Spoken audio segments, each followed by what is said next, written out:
Hemm diversi realtajiet u bżonnijiet differenti għal diversi nies fis-soċjetà Maltija li ma ġewx milquta mill-White Paper. Dan qalu d-direttur il-ġdid tal-Caritas, Gatt, dwar il-White Paper li ħareġ il-Gvern f'dawn l-aħħar jiem waqt intervista li saret minn Robert Cremona waqt il-programm Net Live. Gatt qal li wħud minn nies qed ikollhom jieħdu terz tal-paga tagħhom biex tmur għall-kera, b'riżultat li qed isibuha diffiċli biex ikollhom l-aktar affarijiet bażiċi.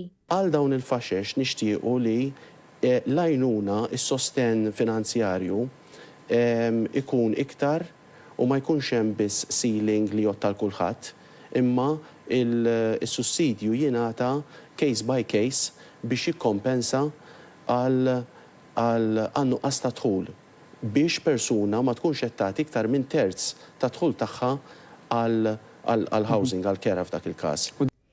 Gatt tappella biex tiġi mfassla strateġija sħiħa. Naħseb hemm bżonn strateġija sħiħa, jiġifieri dawk li propju minħabba l-problemi fiżiċi, mentali, diffikultajiet li għaddejjin minnhom ma jistgħux ilaħqu ma' kera privata u għandhom bżonn social housing.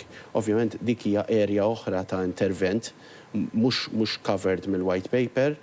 Id-direttur tal-Caritas appella wkoll biex jibda jingħata sussidju personalizzat skont il-bżonnijiet ta' dawk li mhux qed ilaħqu mal-ħajja minkejja li jaħdmu kontinwament. Naraw li jrid isir sostenn forma ta' sussidju personalizzat biex ikun hemm kumpens